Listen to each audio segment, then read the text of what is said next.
Alhamdulillah, banyak kita bersyukur kepada Allah Subhanahu wa taala atas banyaknya nikmat yang Allah berikan kepada kita semuanya. Sebagaimana Allah enggak pernah putus memberikan nikmat kepada kita, sepatutnya kita juga enggak pernah putus bersyukur kepada Allah.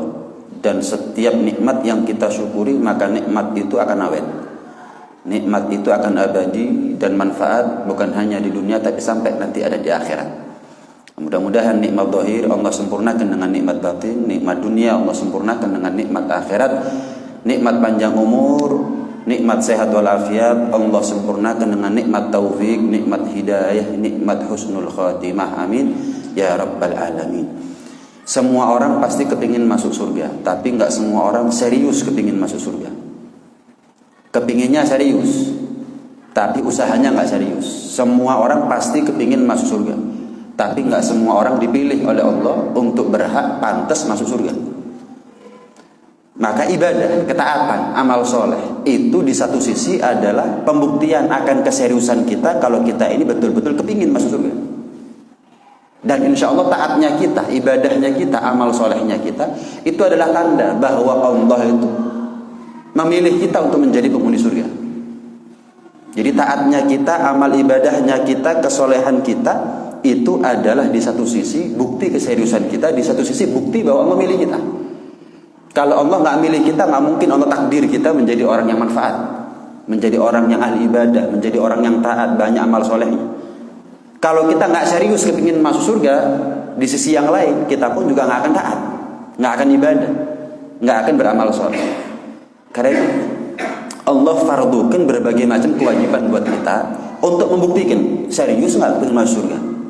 Kalau serius, Allah kasih itu takdir, Allah kasih itu kemudahan. Dan di antara sekian banyak ibadah, kata Nabi sallallahu alaihi wasallam, "Maftaradallahu ala khalqi ahabba ilaihi minas shalah." Di antara sekian macam ibadah, kewajiban, kefarduan, kata Nabi, tidak ada yang paling Allah cintai melebihi salat. Kenapa? Kalau seandainya, kata Nabi, ada selain salat yang mana ibadah tersebut juga dicintai, paling dicintai oleh Allah Subhanahu wa taala selain salat, niscaya para malaikat juga diperintah oleh Allah Subhanahu wa taala untuk beribadah sama dengan ibadah tersebut. Kapan Allah perintah kita puasa, zakat, haji? Malaikat nggak zakat, nggak puasa, nggak haji. Tapi ketika Allah perintah kita sholat, malaikat ada yang berdiri dalam sholatnya sampai kiamat, ada yang rukuk dalam sholatnya sampai kiamat, ada yang sujud dalam sholatnya sampai kiamat, ada duduk dalam tahiyatnya mereka sampai kiamat. Kapan Allah perintah kita puasa, zakat, haji? Allah nggak perintah malaikat untuk puasa, zakat, haji. Kapan Allah perintah kita sholat, malaikat sholat sampai kiamat. Berarti ibadah sholat ini adalah ibadah yang paling afdol, ibadah yang paling dicintai oleh Allah Subhanahu wa taala. Yang kedua, kenapa ibadah sholat adalah ibadah yang paling dicintai oleh Allah, ibadah yang paling mulia? Karena cara Allah mewajibkannya berbeda dengan ibadah-ibadah yang lain. Kalau ibadah yang lain Allah cukupkan posisi Jibril sebagai perantara wahyu. Tapi kalau ibadah sholat Allah jadikan Jibril sebagai pemandu Rasulullah SAW. Kalau perintah-perintah yang lain Allah bilang kepada Jibril, Jibril sampaikan kepada kekasihku Muhammad, wajib atasnya puasa. Ya ayyuhalladzina amanu kutiba alaikumusiyam kama kutiba alal ladzina min qablikum la'allakum tattaqun. Jibril sampaikan kepada kekasihku Muhammad, wajib atasnya zakat. Wa mimma razaqnahum yunfiqun. Jibril sampaikan kepada kekasihku Muhammad, wajib atasnya haji. Walillahi 'alan nasi hajjul bait man istata'a ilaihi sabila. Tapi untuk kewajiban salat, Jibril jemput kekasihku Muhammad. Bukan sampaikan, tapi jemput kekasihku Muhammad. Tidak ada ibadah yang Allah wajibkan, yang Allah fardulkan kepada Nabi Muhammad dengan secara langsung kecuali ibadah sholat. Beda, cara Allah mewajibkannya berbeda. Sehingga ibadah sholat dikatakan oleh jumhur ulama, mayoritas ulama, ibadah sholat adalah ibadah yang paling afdol. Nah, kemudian diceritakan dalam Syarah Muslim oleh Al-Imam An-Nawawi bahwasanya Rasulullah SAW ketika Isra dan Mi'raj itu diberi tiga hal, diberi tiga perkara. Yang pertama adalah uqtiyas shalawatil khams. Allah anugerahkan kepada beliau, Rasulullah dan kita sebagai umat beliau, yang namanya sholat 5 waktu. 5 waktu tapi seharga 50 waktu. Dosanya kita tahunan, tapi sholatnya kita menitan. Hilang tuh dosa, bersih tuh dosa. Kira-kira kalau kita mandi sehari 5 kali gimana? Ada nggak kotoran yang masih nempel dalam tubuhnya kita sehari 5 kali? Sama dengan dosa kita, kira-kira ada nggak dosa yang masih nempel kalau kita sholat setiap hari 5 kali? Makanya dikatakan as-sholatu ila sholati kafaratun lima bainahuma. Sholat ke sholat itu menjadi media penghapus dosa antara keduanya. Subuh sampai zuhur kita berbuat dosa, dengan zuhurnya kita habis dosanya kita. Zuhur sampai asar kita berbuat dosa maksiat lupa kepada Allah. Dengan sholat asar, zuhur sampai asar dosanya kita habis. Tapi dosa yang bagaimana? Dosa yang kecil. Adapun dosa besar butuh taubat, lebih daripada itu. Dan dosa antara kita dengan Allah. Kalau dosa antara kita sama manusia butuh halal, butuh maaf, butuh untuk minta ridho, minta halal, minta maaf. Karena itu seperti yang pernah saya sampaikan, kata Imam Sufyan Ats-Tsauri, mending kita punya dosa sama Allah, gampang diampuni. Tapi kalau kita punya salah, punya dosa, punya khilaf kepada manusia, wah ini yang berat. Kita punya dosa kepada Allah, sholat 5 waktu beres. Punya dosa sama manusia 5 tahun untuk beres. Kita punya dosa kecil 5 kali, iya kita sholat habis. Tapi kalau kita dosa zalim sama orang, dosa ngerasani orang, dosa macam-macam daripada dosa antar manusia, itu dosa besar, itu yang berat. Nah, yang kedua Allah berikan kepada Rasulullah SAW ketika malam Isra dan Mi'raj itu adalah dua ayat terakhir daripada surat Al-Baqarah. Mulai dari surat Amanar Rasulu bima unzila ilaihi min rabbihi wal mu'minun sampai seterusnya, sampai akhir surat Al-Baqarah. 2 ayat terakhir itu menjadi doa, sekaligus menjadi doa. 2 ayat terakhir itu sebagai doa. Rabbana la tu'akhidna in nasina akhtana, Rabbana wa la tahmil alaina isran kama hamaltahu 'ala alladziina min qablina, Rabbana wa la tuhammilna ma la tu'an, dan seterusnya dan seterusnya. Nah, yang ketiga adalah Allah berikan jaminan. Di malam Isra dan Mi'raj Allah berikan jaminan kepada Rasulullah dan kepada kita, siapa di antara kita sebanyak apapun dosa yang kita punya, selagi kita tidak menyekutukan Allah dengan sesuatu apapun, tidak menduakan Allah dengan sesuatu apapun, tetap kita konsisten la ilaha illallah, nggak ada Tuhan kecuali Allah, selain Allah bukan Tuhan.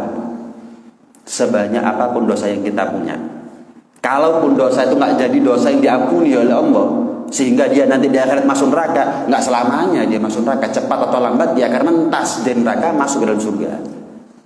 Jadi pada malam Isra dan Mi'raj Allah berikan kepada Rasulullah 3 hal. Salat 5 waktu, 2 ayat terakhir surat Al-Baqarah, dan jaminan bagi siapa yang mati bawa iman, sebanyak apapun dosa yang dia punya, kalaupun dia masuk neraka nggak selamanya itu. Akan tiba waktunya cepat atau lambat dia mentas di neraka masuk dalam surga untuk selamanya. Kalau orang masuk neraka bisa keluar, tapi kalau orang masuk surga nggak bisa keluar surga. Itu tanda bahwa rahmatnya Allah lebih daripada hukumannya Allah. Orang masuk neraka ada potensi dia keluar, tapi kalau orang masuk surga nggak ada resiko dia keluar. Berarti rahmatnya Allah lebih daripada murkanya. Pintunya surga ada 8, pintunya neraka ada 7. Paham ya? Itu tanda bahwa rahmatnya Allah lebih daripada murkanya Allah.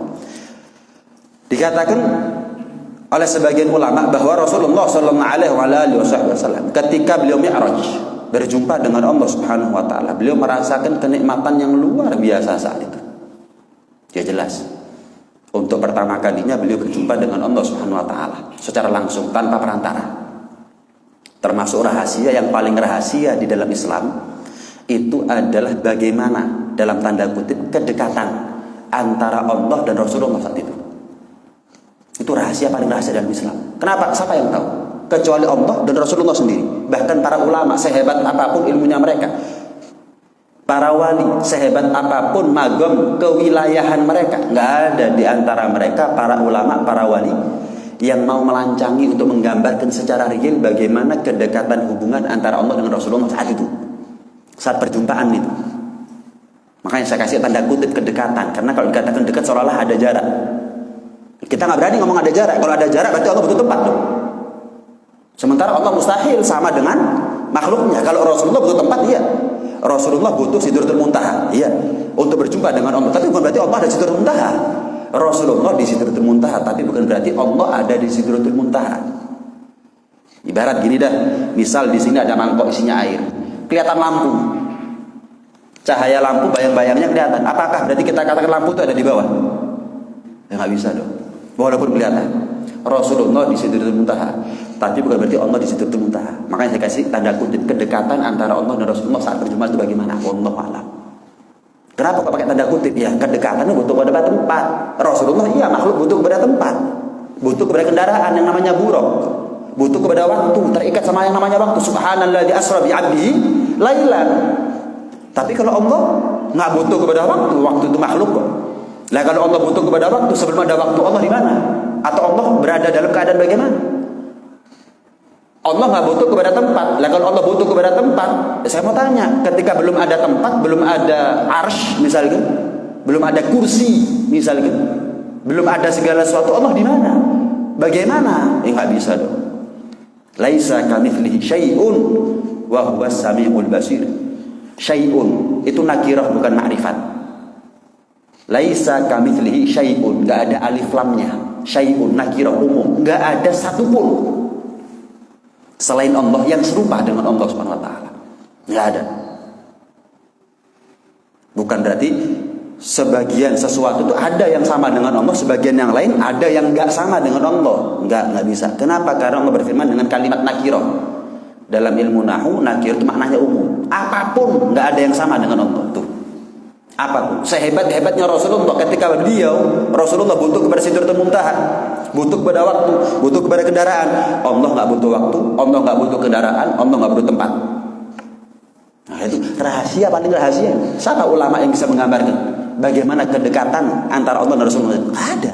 Yang paling tahu hakikatnya bagaimana Allah dan Rasulullah sendiri. Jibril nggak tahu. Jibril nggak tahu saat itu. Merasakan kenikmatan luar biasa Rasulullah saat itu. Perasaannya namanya nikmat ya, kerasan, betah. Nggak kepingin turun tuh Rasulullah SAW. Maka Allah menghibur Rasulullah. Wahai Muhammad, ketahuilah kenikmatan yang kamu rasakan sekarang akan kamu dapatkan bukan hanya saat ini. Kenikmatan ini bukan untuk pertama dan terakhir kalinya. Perjumpaannya ya, selagi kamu hidup ini pertama dan terakhir kali. Selagi kamu hidup. Tapi kenikmatannya bukan untuk pertama dan terakhir kali. Ini baru pertama kali. Kapan beliau Rasulullah bisa mendapatkan kenikmatan yang sama? Ketika sholat. Ketika sholat. Makanya dikatakan oleh Nabi SAW, wa ju'ilat qurratu aini fis shalah. Allah jadikan yang namanya sholat itu pelipur laraku, penghening mataku. Rasulullah kalau sumpek itu sudah masuk waktunya azan, sudah masuk waktunya sholat, maka beliau panggil yang namanya Bilal, arihna biha ya Bilal. Beliau panggil Bilal bukan dengan kalimat azan ya Bilal, Bilal azan. Enggak. Allah bilang kepada Bilal, buat aku seneng wahai Bilal dengan yang namanya sholat. Beda.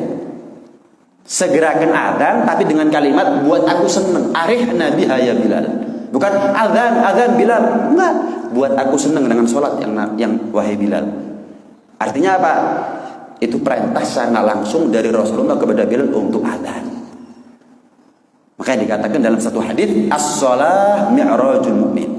Sholat itu adalah mi'rajnya orang yang beriman. Kenikmatan. Ada kenikmatan sebetulnya buat orang yang sholat, ada kenikmatan. Oh, kita ketemu sama presiden raja seneng kok. Bagaimana mungkin kita ketemu sang raja di raja kita nggak seneng? Ya, ada apa dengan hatinya kita? Ketemu makhluk seneng, ketemu sama yang menciptakan makhluk nggak seneng. Ketemu makhluk yang menjadi perantara rezekinya kita seneng. Kenapa kita biasa-biasa saja atau malah terbebani untuk ketemu sama yang ngatur rezekinya kita secara sejati pada hakikatnya? Itu yang dipertanyakan adalah hatinya kita. Ketika Allah berjumpa dengan Rasulullah SAW, ketika Rasulullah berjumpa dengan Allah, maka Rasulullah mengucapkan assalamu alayka ayyuhan nabiyyu wa rahmatullahi wa barakatuh. Ya, Allah bilang kepada Rasulullah bilang kepada Allah, at-tahiyatul mubarakatus salawatut thayyibatu lillah. Rasulullah bilang kepada Allah bilang kepada Rasulullah, assalamu alayka ayyuhan nabiyyu wa rahmatullahi wa barakatuh. Rasulullah bilang, ya, setelah itu jawab Rasulullah, assalamu alayna wa ala ibadillahi sholihin. Nah, ini orang yang soleh, kita nih kalau jadi orang soleh, Seperti saya bilang tadi, kedekatan yang paling dekat antara Allah dengan Rasulullah dalam tanda kutip, ingat, itu adalah ketika Mi'raj. Ketika Rasulullah ketemu sama Allah. Ketemu itu pun juga perlu digarisbawahi, itu perlu dikasih tanda kutip. Itu ketemu itu gimana? Nggak ada hal sudah kecuali Allah. Wis karo. Kecuali Allah dan Rasulullah. Nah, yang perlu digarisbawahi, orang yang soleh, kita ini kalau jadi orang soleh, belum kita lahir, kita sudah didoakan Nabi di hadapan Allah langsung tanpa perantara. Dan di Sidratul Muntaha, tempat yang nggak pernah disentuh oleh siapapun kecuali Rasulullah. Dan dalam keadaan yang paling dekat antara Allah dengan Rasulullah. Assalamu alaina wa ala ibadillahi sholihin. Beruntungnya orang yang soleh ketika hidup di atas dunia. Dia didoakan oleh Rasulullah di hadapan Allah langsung tanpa perantara. Di Sidratul Muntaha nggak ada tempat yang Sidratul Muntaha adalah tempat yang tidak pernah disentuh oleh siapapun selain Rasulullah. Dan dalam, maaf sekali lagi, ya, dalam tanda kutip kedekatan posisi antara Allah dengan Rasulullah. Bayangkan keadaan seperti itu, kita didoakan. Asal kalau kita menjadi orang yang soleh. Salat menjadi paling afdolnya ibadah. Kenapa? Karena tidak ada sahabat yang berfatwa bahwa orang nggak puasa kafir, orang nggak zakat kafir, orang nggak haji kafir. Nggak ada. Nggak sholat kafir. Banyak sahabat yang berfatwa bahwa nggak sholat kafir hukumnya. Bayangkan. Ini perlu kita tahu walaupun tidak untuk difatwakan. Apa pentingnya untuk kita tahu? Ketika terjadi satu saat kita capek, kita malas, kita ngantuk, kita ogah yang namanya sholat, berat yang namanya sholat. Ingat, ada banyak sahabat berfatwa bahwa sholat, orang yang nggak sholat kafir, walaupun hanya karena males, hanya karena sibuk, hanya karena ngantuk, bukan karena dia nganggep sholat nggak wajib kafir. Jelas kalau itu sepakat siapapun yang mengaku umatnya Nabi, ulama bukan ulama, Nabi bukan Nabi, mengatakan bahwa orang yang nggak sholat karena menganggap bahwa sholat nggak wajib hukumnya kafir. Sholat itu nggak wajib, yang penting pakai hati, kafir itu, murtad itu hukumnya. Hati-hati sama orang seperti ini. Tapi yang kita bahas ini adalah orang yang nggak sholat karena malas, karena sibuk, karena dunia, karena ngantuk, karena capek. Kalau mazhab Syafi'i kan mengatakan nggak kafir, berdosa besar. Iya, kalau dia nggak mau tobat bisa dipenggal, halal darahnya, tapi bukan kita yang menggal. Jelas itu adalah pemerintah yang punya kebijakan. Tapi sekalipun dipenggal, karena gara-gara dia nggak mau tobat dari meninggalkan sholat, selama dia masih menganggap sholat adalah wajib, dikubur muslim, dikafani, disolati, dikubur muslim, dimandikan, tetap diperlakukan sebagaimana biasanya. Tapi beberapa ulama, beberapa sahabat berfatwa bahwa orang yang nggak sholat hukumnya kafir. Penting untuk kita tahu, tapi tidak untuk difatwakan. Penting untuk kita tahu. Kenapa? Itu tadi sebagai alarm buat kita kalau pas males mau sholat, hati-hati loh. As-Sayyid Ahmad Zaini Dahlan dalam kitabnya Arba' Rasail menukil beberapa fatwa para sahabat. Yang siapa saja di antara para sahabat yang mengatakan bahwa orang yang nggak sholat hukumnya kafir. Sayyidina Umar bin Khattab, kemudian Sayyidina Abdurrahman bin Auf, Sayyidina Mu'adz bin Jabal, Sayyidina Abu Hurairah, Abdullah bin Mas'ud, Abdullah bin Abbas, Jabir bin Abdullah, Abu Darda, dan seterusnya. Berapa banyak sahabat, ulama, sahabat kalangan ulamanya, sahabat yang top yang berfatwa bahwa orang nggak sholat hukumnya adalah kafir. Nah, karena itu penting untuk kita tahu, tapi tidak untuk difatwakan. Malah sebagian ulama mengatakan menikah dengan perempuan Yahudi atau Nasrani, asal Yahudi yang ikut Taurat yang asli, perempuan Nasrani yang ikut Injil yang asli, sekarang hampir nggak ada. Saya nggak pernah ketemu Yahudi yang asli, Nasrani yang asli, belum pernah ketemu. Tapi kalau misal ada, kata ulama fikih, menikahi mereka itu lebih afdol, lebih utama daripada menikahi perempuan muslimah tapi meninggalkan sholat. Atau sebaliknya, perempuan menikahi laki-laki Yahudi, laki-laki Nasrani, asal Yahudi Nasrani ikut Taurat dan Injil yang asli. Syaratnya begitu, dan itu ketat, berat. Ini bukan dalil yang menikah dengan non muslim itu halal. Ya, jelas. Kalau non-muslim yang ada sekarang dalam versi Islam adalah menyimpang. Mereka menganggap Nabi Isa adalah anak Tuhan, nggak ada Injil bilang begitu. Ya. Nabi Musa, ya. Dalam Taurat iman sama Nabi Muhammad, tapi Yahudi yang sekarang mana iman sama Nabi Muhammad? Iman sama Al-Quran, enggak. Intinya menikah dengan Yahudi Nasrani, khusus dua agama ini ya, bukan semua agama, khusus dua agama ini. Agama Samawi, Islam, Yahudi, Nasrani. Menikah dengan Yahudi Nasrani, asal mereka ikut Taurat yang asli atau Injil yang asli, itu lebih afdol daripada menikah dengan Muslim atau Muslimah tapi mereka meninggalkan sholat. Loh kok bisa? Dikatakan lebih afdol?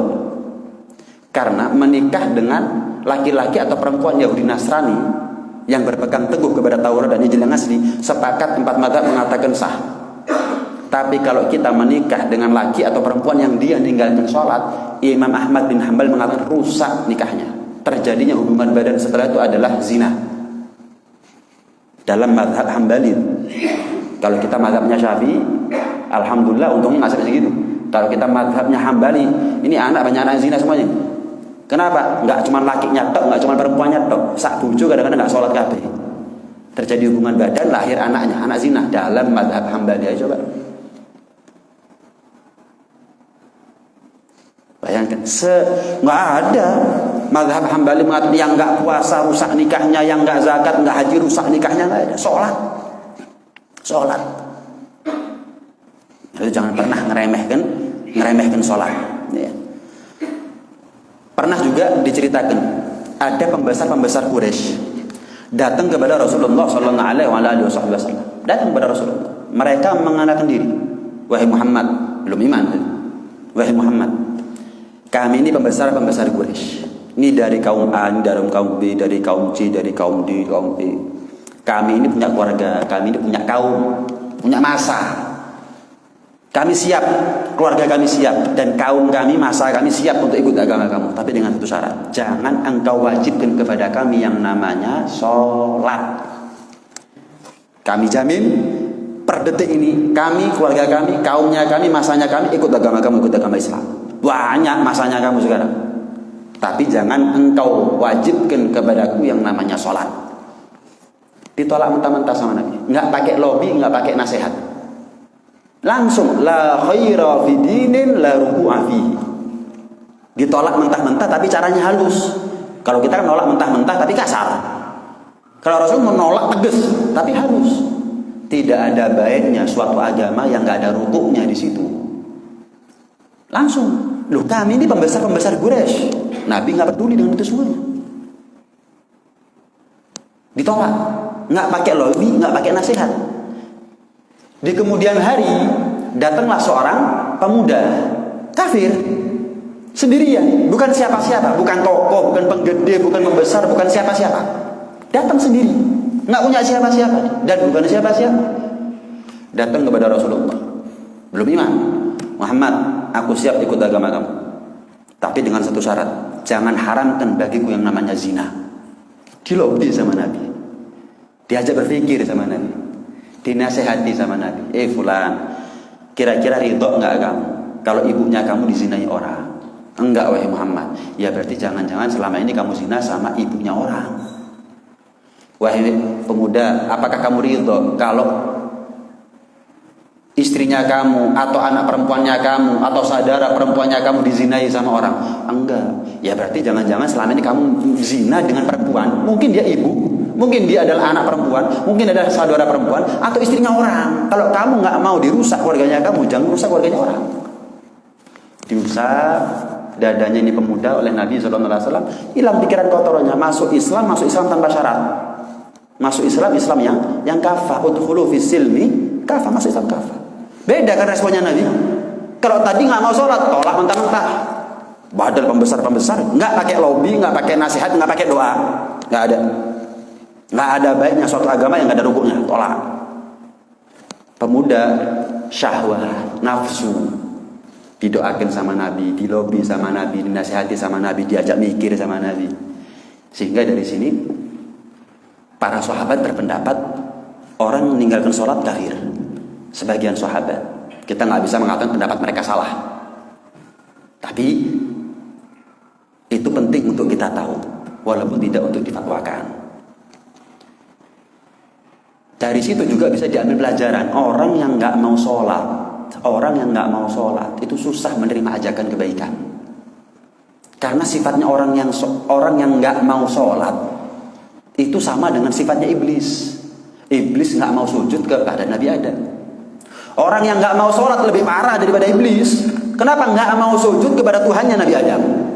Lah kalau iblis saja gara-gara sombong nggak mau menerima kebenaran, apalagi orang yang lebih parah sombongnya daripada iblis, nggak mau sujud kepada Allah.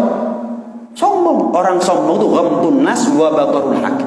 Meremehkan orang dan menolak kebenaran. Iblis tahu kalau dia salah, tapi nggak mau benar dia memang. Dia tahu dia kalau dia salah, dia menyimpang, dia sombong, dia sesat, menjadi penghuni neraka, dilaknat sama Allah. Tahu, nggak tobat dia. Kenapa? Ya itulah wataknya orang sombong. Orang yang nggak mau sholat lebih parah sombongnya daripada iblis. Iblis itu pernah minta sama Nabi Musa, tanyakan sama Allah, kira-kira kalau aku tobat diterima nggak sama Allah? Tanya Nabi Musa sama Allah. Dijawab sama Allah Subhanahu Wa Taala, Musa aku terima, tapi namanya tobat menyudahi kemaksiatan. Bilang sama iblis, kalau aku mau nerima tobatnya dia, satu syaratnya. Datangi makamnya Adam, sujud sama Adam, selesai. Itu namanya menyudahi kemaksiatan. Ini tobat beneran nih. Aku terima tobatnya iblis. Kasih temu neraka wis, mlebu surga sak anak putu nih. Paham nih? Datang Nabi Musa kepada iblis. Iblis, Allah terima tobatnya kamu, tapi dengan satu syarat. Apa itu? Datangi makamnya Adam, kamu sujud. Apa jawabnya iblis? Apa? Hidupnya saja aku nggak mau sujud, apalagi sudah meninggal. Enggak, aku nggak mau sujud. Lihat, menolak kebenaran. Dia tahu itu benar. Ini perintahnya Allah. Iblis iman loh sama Allah. Orang yang nggak mau sholat kadang-kadang lebih parah daripada iblis cara berpikirnya. Contoh nih. Buat apa sholat? Belum tentu juga masuk surga. Lebih parah, ini pemikiran lebih parah daripada iblis. Tapi pemikiran ini dari iblis. Guru kencing berdiri, murid kencing berlari. Iblis iman sama surga neraka. Tapi kadang-kadang orang yang nggak mau sholat nggak iman sama surga neraka.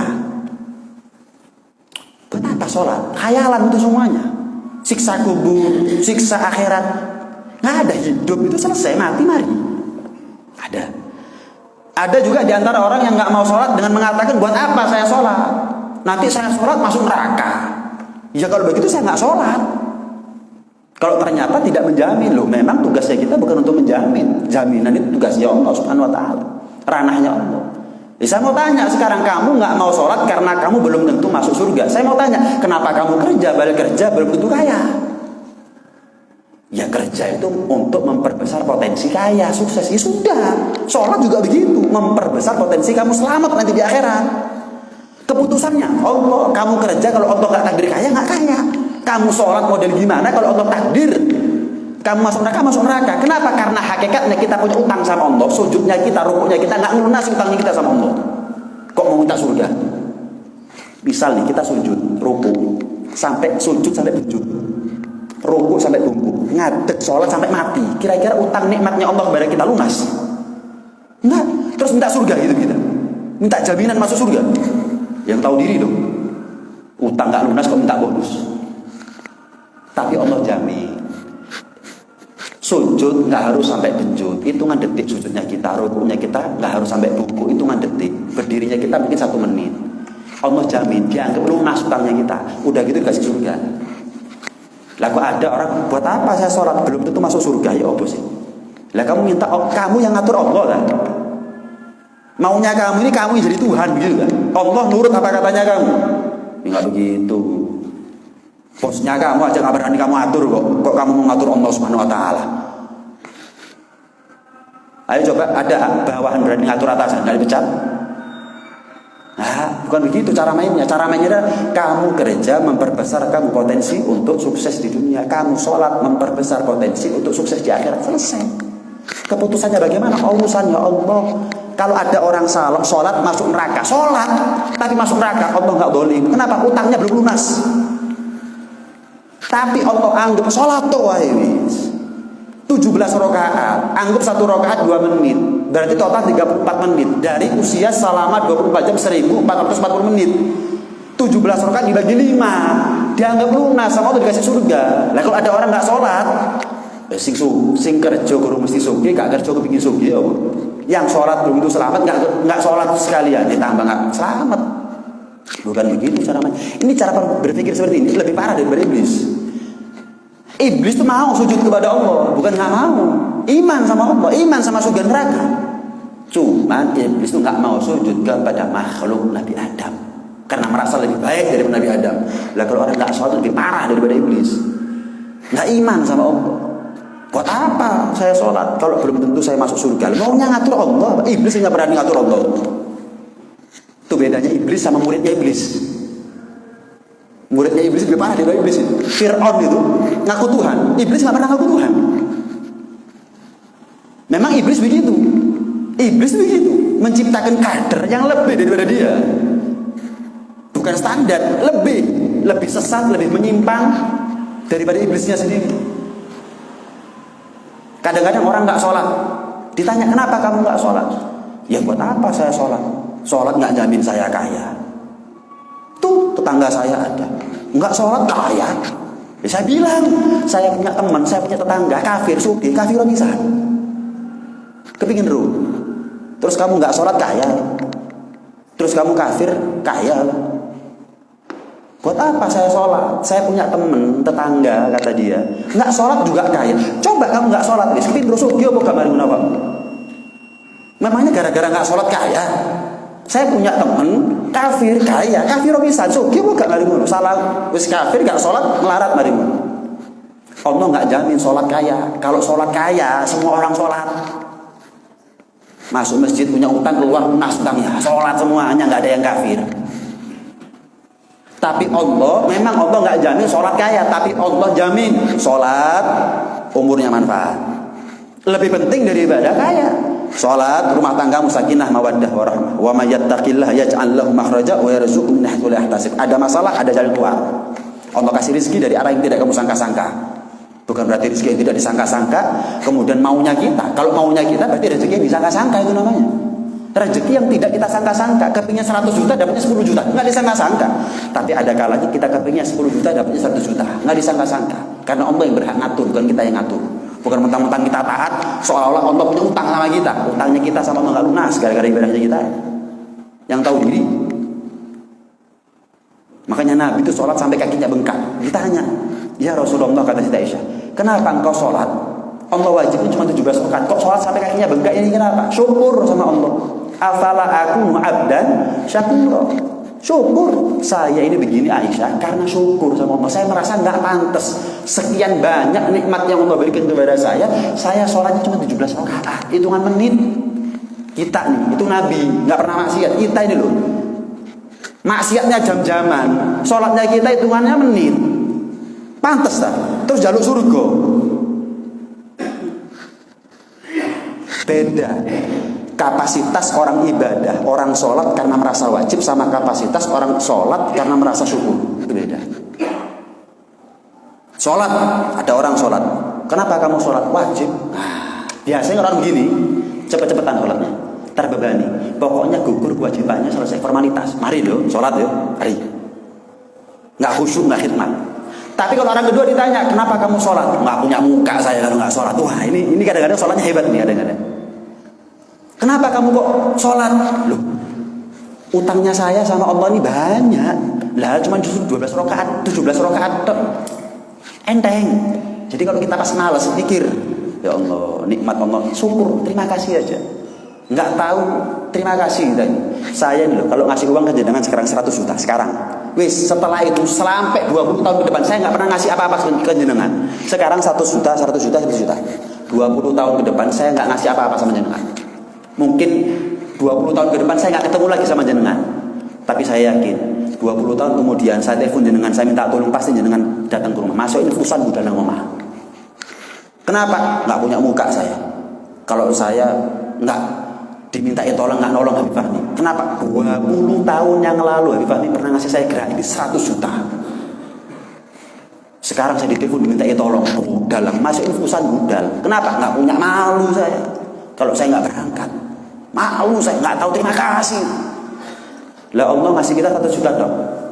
Dan Allah ngasih nikmat kepada kita apa 20 tahun yang lalu. Sampai sekarang Allah kasih nikmat sama kita. Di mana rasa terima kasih kita kepada Allah Subhanahu wa taala? Kenapa kita hanya pandai berterima kasih kepada manusia tapi nggak berterima kasih kepada Allah Subhanahu wa taala, Tuhannya manusia? Sebutkan 1 detik yang di detik itu kita kosong daripada nikmatnya Allah.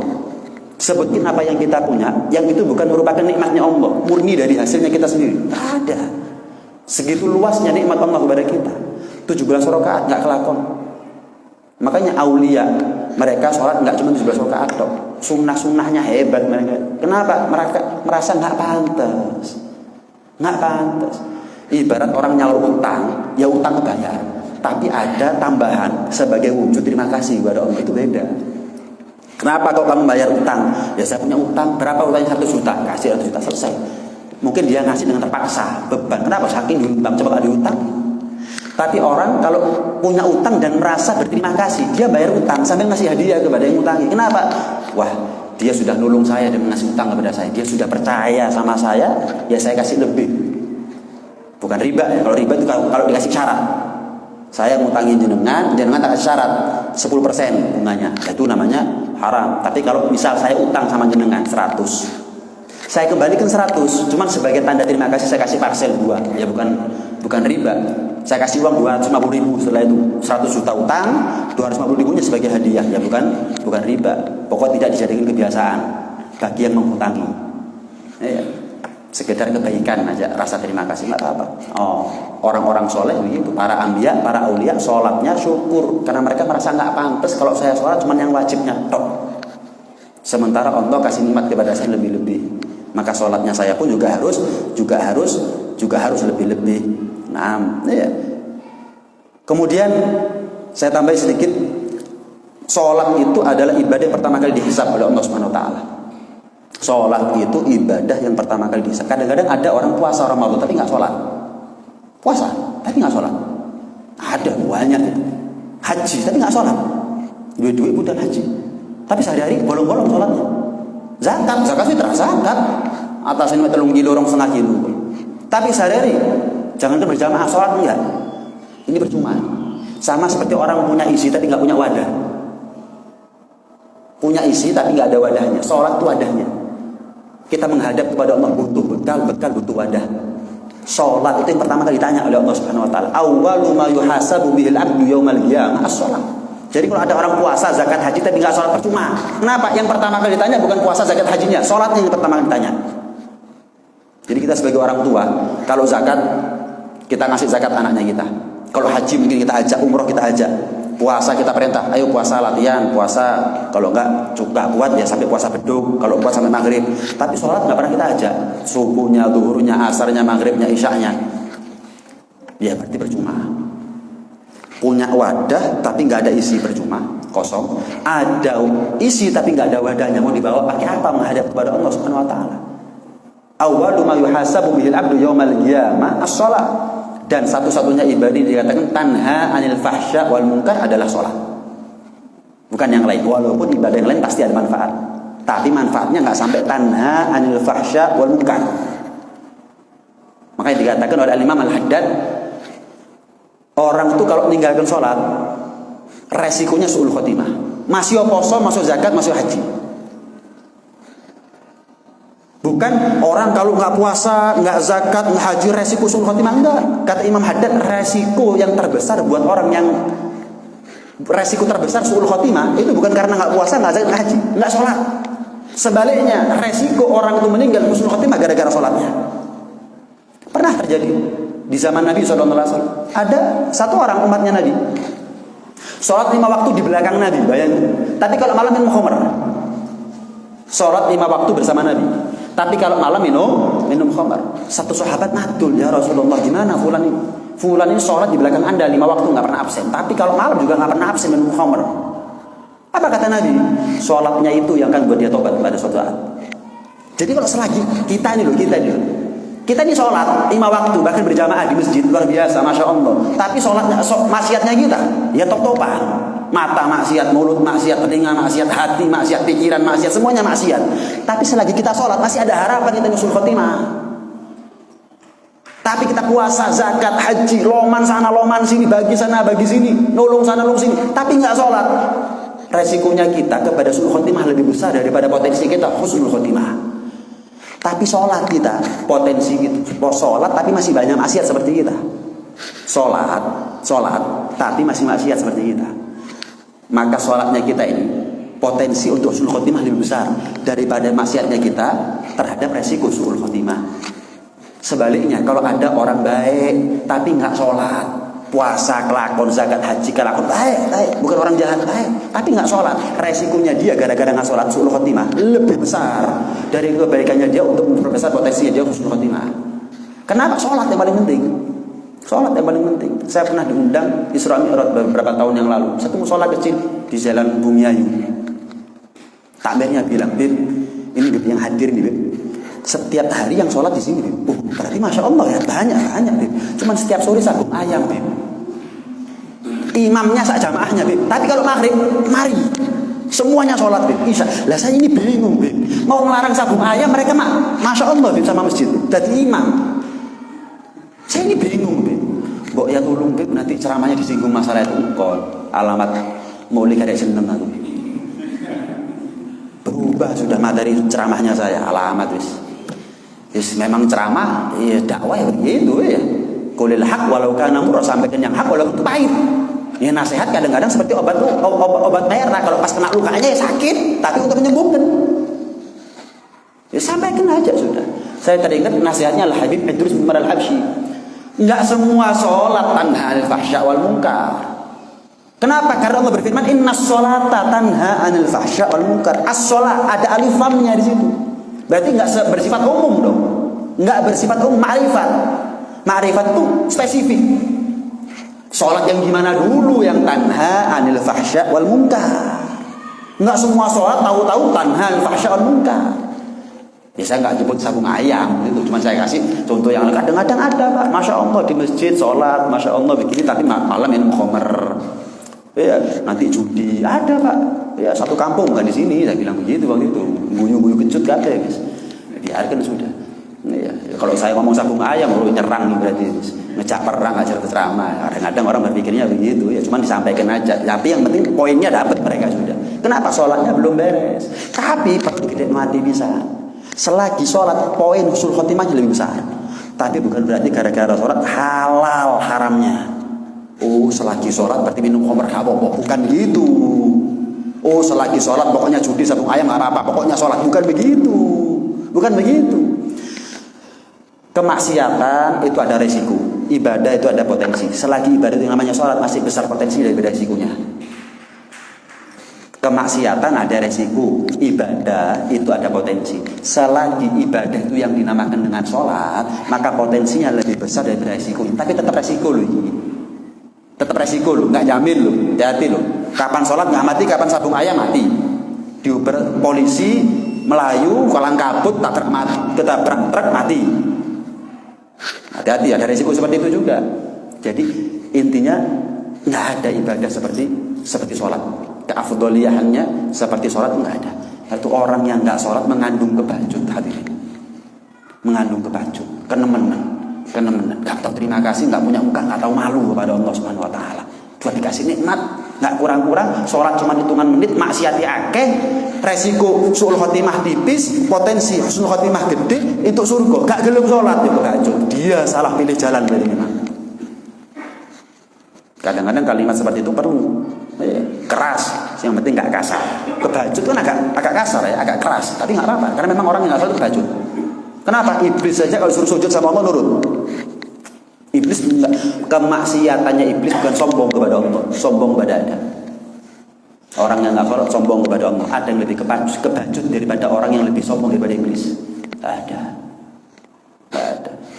Ya itu mesti utang, utang numpuk gak sholat, utang mbak menungso yo, ambek utang dosa pengiran yo, utang kodok sholat, utang Ramadan, utang macam-macam nanti akhirnya. Nah, karena itu, Jangan sampai kita meninggalkan sholat.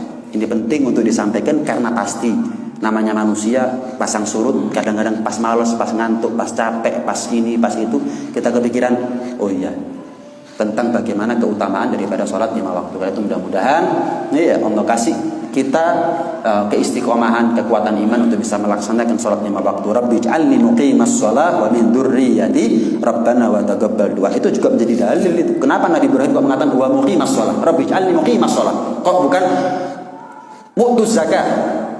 Kok bukan hanya ibadah, kok bukan ibadah yang lain? Kok sholat ini disebut? Rabbi ij'alni muqimas shalah wa min dzurriyyati rabbana wa taqabbal du'a. Karena memang dari sholat. Orang kalau sholat insya Allah puasa, zakat, haji. Tapi orang puasa, zakat, haji itu sholat. Semuanya dari sholat itu. Semuanya dari sholat. Saya yakin jenengan Ramadan puasa. Saya yakin kalau lebaran jenengan zakat. Kalau jenengan mampu pasti haji. Tapi orang yang puasa, zakat, haji di luar itu sholat. Itu kenyataan. Realitanya di lapangan begitu. Makanya dikatakan kalau sholatnya baik, ibadah yang lain baik. Tapi kalau sholatnya buruk, yang lain jangan ditanya, sudah percuma. Percuma, itu perintahnya Allah Subhanahu wa taala. Baik sholatnya, sing liyane gak usah ditakoki apik kabeh. Jelek sholatnya, sing liyane gak usah ditakoki elek kabeh. Elek kabeh. Orang enggak sholat puasa, mungkin kadang-kadang sampai sebulan puasanya. Orang enggak sholat tapi zakat. Kadang-kadang zakatnya dikasih beras yang jelek, makanan kucingnya lebih mahal daripada berasnya. Orang kok enggak sholat tapi haji, perlu dicek rezekinya dia haji dari mana itu. Jangan-jangan dari hasil korupsi, dari hasil macam-macam. Kenapa? Enggak sholat tuh. Ini rumus. Kalau sudah sholatnya baik, yang lainnya baik.